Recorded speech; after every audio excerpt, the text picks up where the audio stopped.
YCP ప్రభుత్వ ఏదైతే chief secretary ఆధ్వర్యంలో నడుస్తూ ఉన్న యంత్రాంగం అంతా కూడా ఏ స్థాయికి దిగజారంటే మీడియా మీద కూడా కేసులు పెట్టే స్థాయికి వచ్చారు.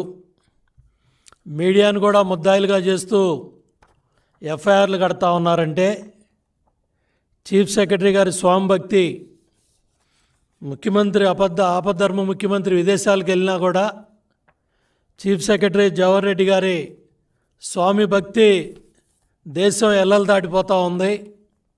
మరి లండన్లో ఉన్న ముఖ్యమంత్రి సంతోషపడాలని మీరు ఎఫ్ఐఆర్లు కడుతున్నారో తెలియట్లేదు.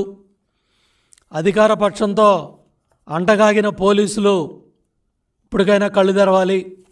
విశాఖపట్నంలో బాధితులు గోడు చెప్పుకున్నారు. ఎన్నికల అనంతరం జరిగిన హింసది. చాలా స్పష్టంగా డబ్బులు తీసుకోలేదని, ఓటేయలేదని కక్షతో 3 మహిళల మీద దాడి చేసిన సంఘటన వాళ్లే స్వయంగా రికార్డ్ చేసి బయట ప్రపంచానికి తెలియజేశారు. దాని మీద డీసీపీ ప్రెస్ మీట్ని కూడా మీడియా చూపించింది.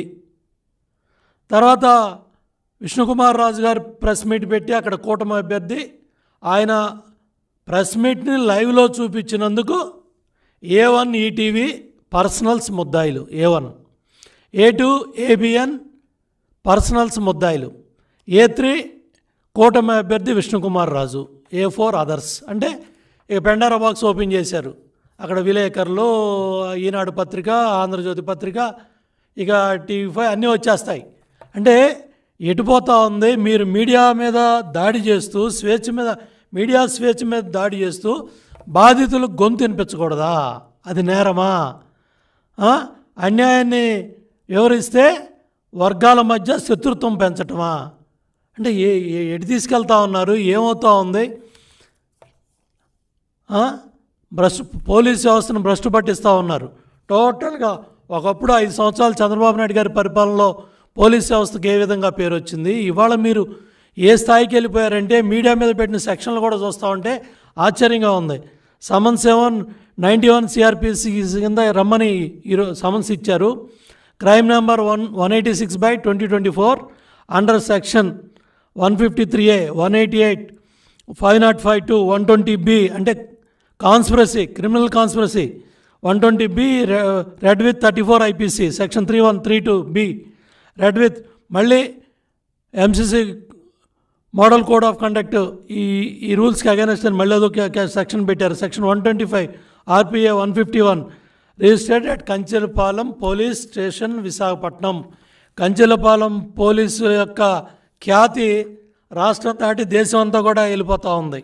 అంటే మీ స్వామి భక్తి నిరూపించుకోవటానికి, మీడియా గొంతు నొక్కటానికి ఇవాళ ఏ ఛానల్స్ అయితే జరిగిన వాస్తవాలన్నీ కూడా ప్రజల ముందు పెట్టి మీ దుర్మార్గాలు, మీ దాళ్ళు, మీ అమానుషాలు, ఎన్నికల అనంతరం హింసని అంతా ఎప్పటికప్పుడు తెలియజేసినందుకు కక్షగట్టి CS ఆధ్వర్యంలో, చీఫ్ సెక్రటరీ ఆధ్వర్యంలో ఇవాళ కంచెలపాలెం పోలీస్ స్టేషన్ సంబంధిత అధికారులు, డీసీపీ సత్యబాబు, నీ పాత్ర చాలా అత్యుత్సాహంగా ఉంది. అక్కడ డీసీపీ పాత్ర కూడా, అక్కడ పోటీ చేసిన అభ్యర్థి మాట విని ఇవన్నీ డీసీపీ సత్యబాబు ఆధ్వర్యంలో ఇవాళ మీడియా స్వేచ్ఛ మీద దాడి చేస్తూ నువ్వు అడ్డగోలుగా ఎఫ్ఐఆర్ కట్టావంటే దీని మీద ఇమ్మీడియట్గా సిట్ దృష్టి పెట్టాలి.